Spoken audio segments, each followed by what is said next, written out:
আমি এই মুহূর্তে কারো দোষারোপ নয়, শুধু বলবো সবাই যদি সবার দায়িত্ব পালন করে তাহলে জীবন হয়, মানুষের মৃত্যু, মানুষ যে পৃথিবী ছেড়ে চলে যাচ্ছে বিনা কারণে, মানে অকালে যাচ্ছে, এটা যেত। আমি আবারও যারা আমরা জানি না কতজন মারা গেছে, যারা নিহত হয়েছে তাদের আত্মার মাগফিরাত কামনা করছি, এবং যারা আহত হয়েছে তারা যেন সবাই অত্যন্ত দ্রুত গতিতে সুস্থতা দান করেন।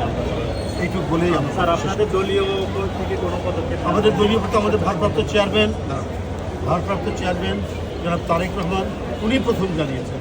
আমি একটি মিটিংয়ের মধ্যে ছিলাম যে দ্রুত গতিতে ছুটে যান, আমাকে আর আইনি দুটো মহাসচিব দুজনকে বলেছে আমরা দ্রুত গতিতে আসছি, কিন্তু আমরা আসার আগেই আমাদের উত্তরের বিএনপির অর্গানাইজেশন তারা তাদের সকল নেতাকর্মীরা আপনার রাস্তা থেকে শুরু করে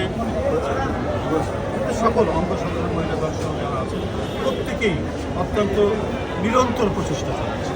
তারা কোনো ধরনের ডানে বামে কোনো কিছু না তাকিয়ে যত দ্রুত সম্ভব আহতদেরকে পাঠানো এবং তারা এই কাজগুলো করছে। আমাদের তো আরও সহযোগী সংগঠন রয়েছে, প্রত্যেকে কেউ বসে নেই, এবং সবাইকে তাগিদ দেওয়া হয়েছে।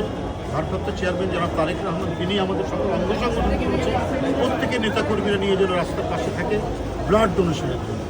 যদি রক্তের প্রয়োজন হয় সাথে সাথে যার গ্রুপ মিলবে সে যেন রক্ত দেয়, এটা একটি স্ট্যান্ডিং অর্ডার তিনি দিয়েছেন। এবং আমাদের সব ছাত্র দল, যুব দল, স্বেচ্ছাসেবক দল, মহিলা দল, আরও যত সংগঠন আছে, র্যাব তো আছেই, র্যাব, জিয়া রহমান ফজলকে, মানে কৃষক যা আছে, কৃষক সংগঠন, সবাই, মানে এখানে আর মানে এত বলার দরকার নেই, কিন্তু প্রত্যেকে নিজ দায়িত্বে সবাই এসে দাঁড়িয়েছে। এবং বার্ন ইউনিট যেটা যেখানে রয়েছে ঢাকা মেডিকেলের পাশে, সেখানেও শত শত মানুষ এবং আমাদের দলের নেতাকর্মীরা সেখানে যাচ্ছে রক্ত দেওয়ার জন্য, যার রক্তের প্রয়োজন। এটা আমাদের নেতা সবসময় বলে